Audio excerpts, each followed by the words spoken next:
12,000 years ago, the Earth had just undergone a major climate change. The Ice Age was coming to an end. Temperatures were warming very quickly.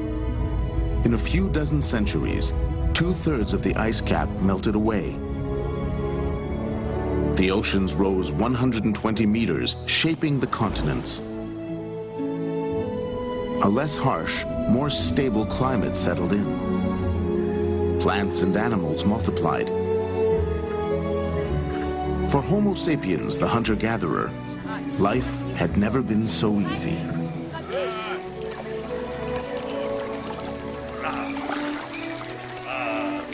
These people were resourceful, curious, and imaginative, always prepared to take advantage of nature. They were as intelligent as we are.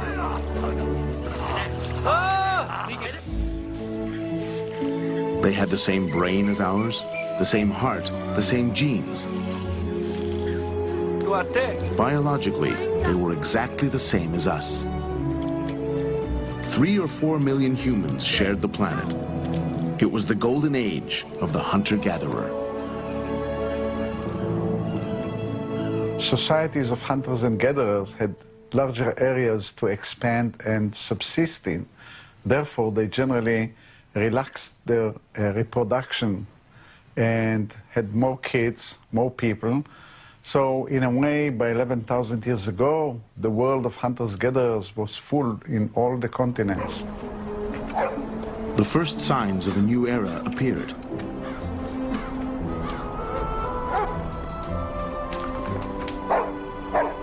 Man, who had always submitted to nature, was preparing to control it. He had already taken the first step.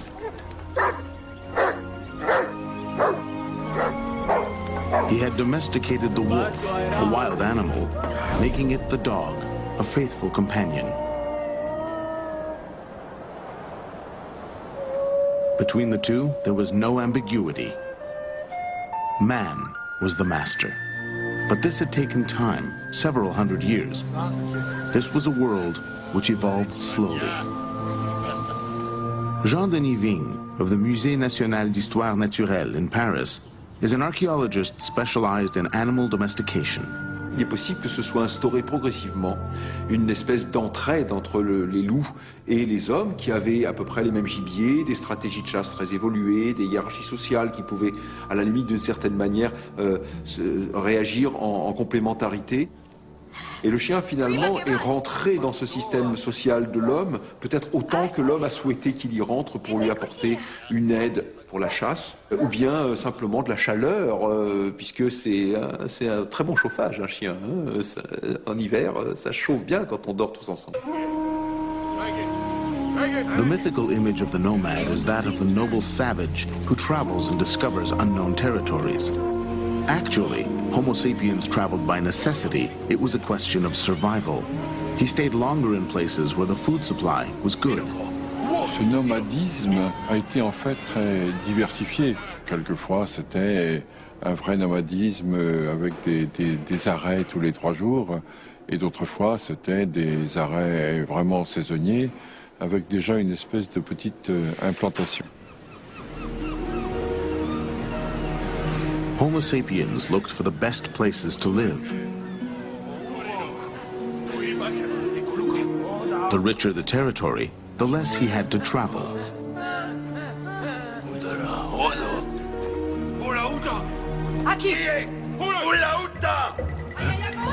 And that territory was his. He defended it. Les derniers chasseurs européens se battaient. Et probablement qu'ils se battaient parce qu'ils présentaient eux-mêmes des tendances vers la sédentarité. Autrement dit, ils voulaient s'installer dans certains endroits où ils pouvaient chasser, pêcher en toute tranquillité, cueillir des plantes. Donc, on s'est battu pour avoir les endroits les plus intéressants. One area in particular set the stage for this quiet revolution, which would forever change man's relationship with nature. The Fertile Crescent in the Near East, a strip of land blessed by the gods.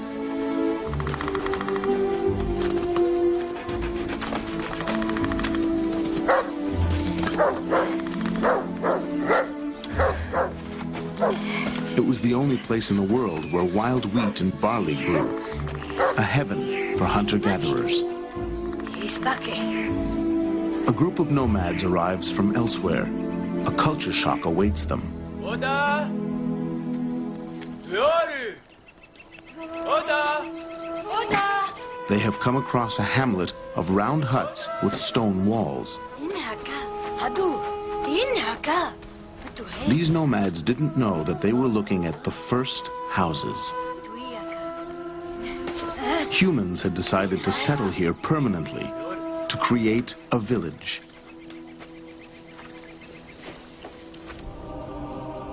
They had turned their backs on the nomadic ways in favor of a sedentary lifestyle. This was remarkable. To succeed, the first sedentary peoples had to maximize their territory's riches.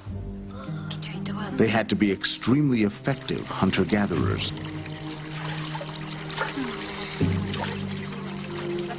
On the ground were heavy containers made from carved-out stones.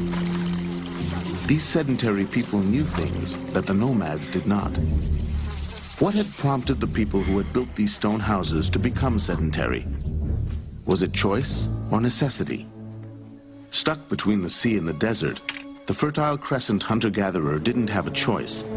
He had to stop and make do with the land he had, or fight to conquer new territory. At least, this is what archaeologist Ofer Bar Yosef of Harvard University in the United States believes. In certain situations, people were restricted in their possible movement.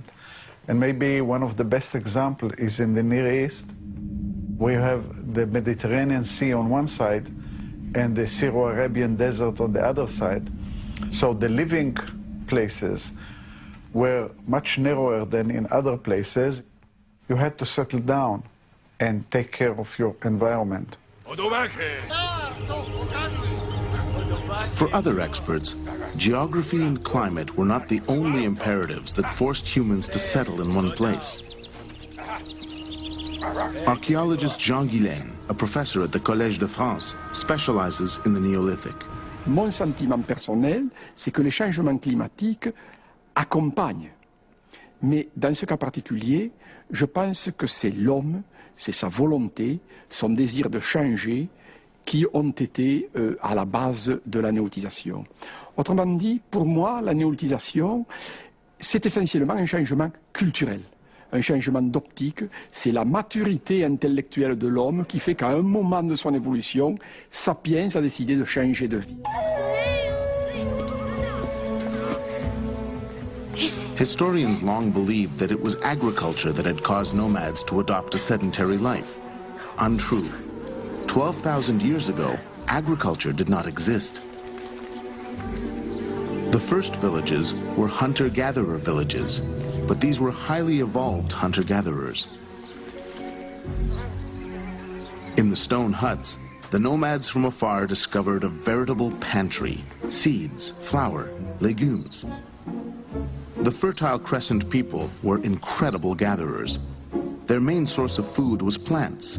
They were fond of pistachios, almonds, lentils, chickpeas, and berries.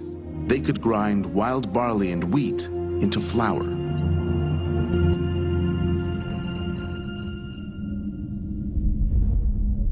If you go back to a place like Ohalo in the Sea of Galilee, the large collection of plant remains clearly indicates that these people were exploiting wheat and barley already 23,000 years ago, and even making some kind of a pita bread. Bread wasn't invented by cultivators. It was invented by hunter-gatherers. These findings come to us through microscopic clues that by miracle came down through the ages. Molecules of fermented flour in the cracks of a grinding stone.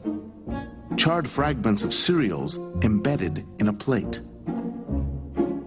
One of the more recent discoveries, we know that fig trees were already domesticated at that time, at the early days. And it's not impossible that the idea of planting fig trees, which you do by cutting branches and pushing them into the ground, maybe started much earlier, somewhere around 12,000 years ago.